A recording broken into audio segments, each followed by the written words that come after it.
రాముడు ఎలా చనిపోయాడో మీకు తెలుసా?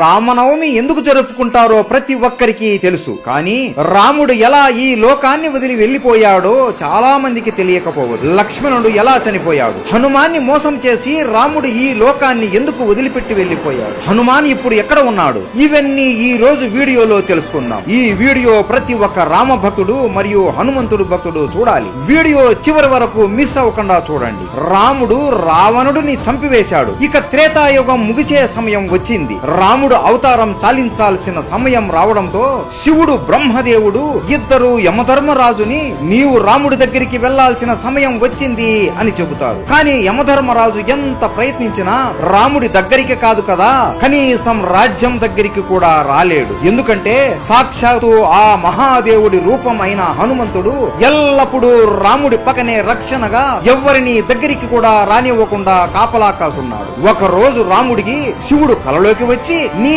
అవతారం చాలించే సమయం వచ్చింది రామా, యముడు నీ రాజ్యం బయట ఎదురు చూస్తున్నాడు, కానీ నీ ప్రాణానికి హనుమాన్ అడ్డుగా ఉన్నాడు అని అంటాడు. అప్పుడు రాముడికి అంతా అర్థమయ్యి మరుసటి రోజు రాముడు సీత ఇచ్చిన తన ఉంగరాన్ని తీసుకుని ఒక రంధ్రంలోకి వేసి హనుమాన్ని పిలుస్తాడు. హనుమా, సీత ఇచ్చిన ఉంగరం పొరపాటున ఈ రంధ్రంలో పడిపోయింది, దయచేసి నువ్వు వెళ్లి నా ఉంగరాన్ని కనిపెట్టి తీసుకుని రాగలవా అని అడగగా, ప్రభు అంతేనా, దీనికి మీరు నన్ను ఇంతగా అడగాల, మీరు ఆజ్ఞాపిస్తే చాలు, నేను వెళ్లి తీసుకుని వస్తాను, అలా వెళ్లి ఇలా తీసుకుని వస్తాను ప్రభు అని అనగా హనుమాన్ తన శరీరాన్ని ఒక చీమ అంత చిన్నగా మార్చుకొని ఆ రంధ్రంలోకి దూరుతాడు. అలా వెళుతూ వెళుతూ ఆ రంధ్రం పాతాళ లోకానికి దారి తీస్తుంది. అక్కడ నాగలోకానికి రాజు అయిన నాగరాజు ఉంటాడు. ఆయన దగ్గరికి వెళ్లి నమస్కరించి, నాగరాజా, నా రాముడి ఉంగరం ఒక రంధ్రంలో పడి ఈ పాతాళ లోకానికి వచ్చింది, ఆ ఉంగరం ఎక్కడ ఉందో మీకేమైనా తెలుసా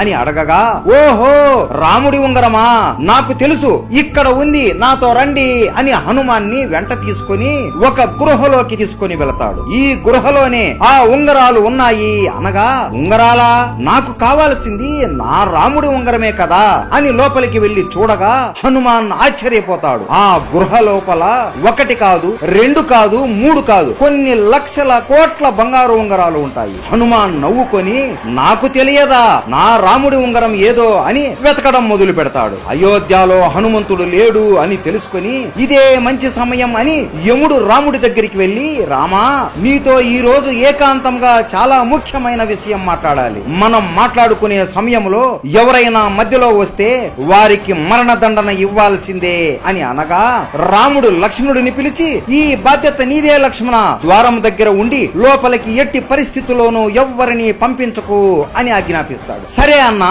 అని లక్ష్మణుడు ద్వారం దగ్గర నిలబడుకొని ఉంటాడు.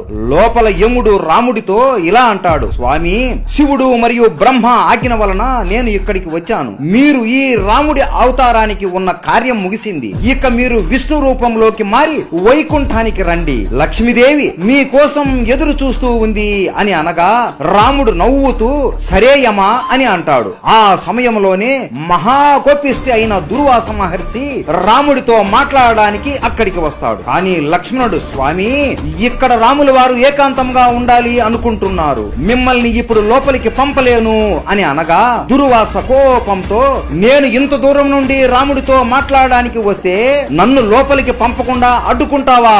ఇప్పుడు కాని నన్ను నీవు లోపలికి పంపకపోతే అయోధ్య మొత్తాన్ని కాల్చి బూడిద చేసేస్తాను అని అంటాడు. లక్ష్మణుడికి ఏం చేయాలో అర్థం అవ్వక, ఇప్పుడు లోపలికి నేను వెళితే నాకు మాత్రమే మృత్యుదండన కలుగుతుంది, లేదంటే దుర్వాస మహర్షి మొత్తం అయోధ్యాన్ని కాల్చేస్తాడు అని ఆలోచనలో పడి అయోధ్య ప్రజలకు కాపాడడం కోసం తన ప్రాణం కూడా లెక్క చేయకుండా లోపలికి వచ్చి దుర్వాస మహర్షి వచ్చాడు అని చెబుతాడు. లక్ష్మణుడు లోపలికి రావడం చూసిన రాముడు బాధతో కృంగిపోతాడు. అయ్యో లక్ష్మణ, ఎంత పని చేశావు నువ్వు, నీకు తెలియదా లోపలికి వస్తే ఏమి జరుగుతుందో అని, ఇప్పుడు నిన్ను నేను చంపాలి అని బాధపడతాడు. రాముడికి ఏం చేయాలో తెలియక తన గురువైన వశిష్ఠ మునిని అడుగుతాడు, రామా, నువ్వు లక్ష్మణుడిని చంపనక్కరలేదు, ఎప్పుడు నీ పక్కనే ఉండే లక్ష్మణుడు నీకు దూరంగా ఉంటే అది అతనికి మరణంతోనే సమానం, కాబట్టి లక్ష్మణుడిని రాజ్య బహిష్కరణ చెయ్యి చాలు అని చెబుతాడు. ఇది లక్ష్మణుడు విని, నీకు దూరంగా ఉండడం కంటే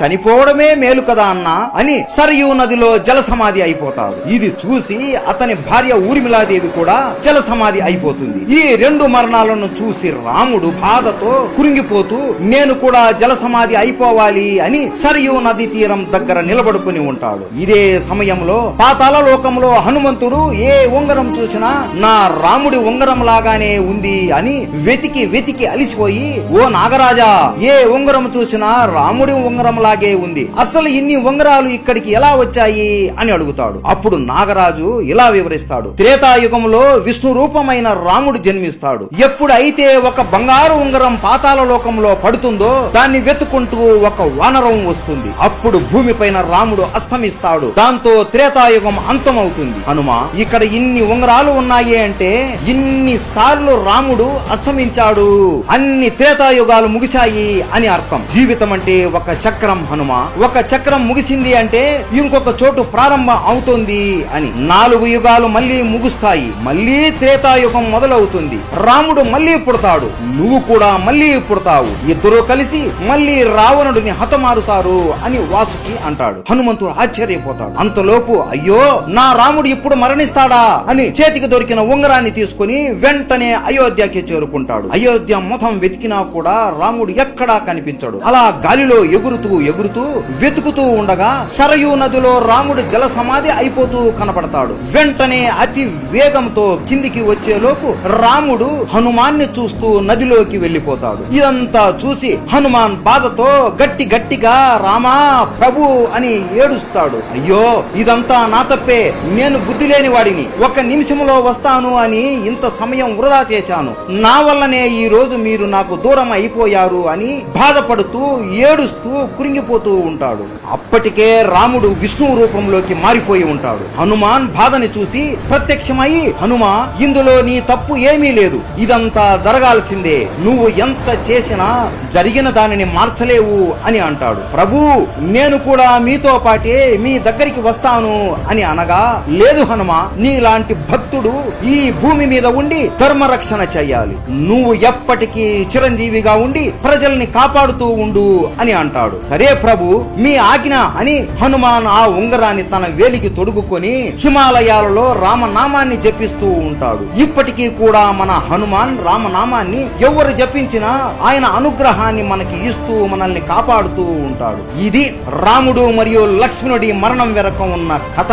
మీలో ఎంతమందికి ఈ విషయం తెలుసు? ప్రతి ఒక్కరికి రామాయణం ఎలా ముగిసిందో తెలియాలి. ఈ వీడియో ప్రతి ఒక్క రామ భక్తుడు మరియు హనుమంతుడి భక్తుడికి షేర్ చేయండి. ప్రతి ఒక్కరికి రామనవమి శుభాకాంక్షలు. రాముడు అంటే ఇష్టం ఉంటే జై శ్రీరామ్ అని కామెంట్ చేయండి. జై శ్రీరామ్.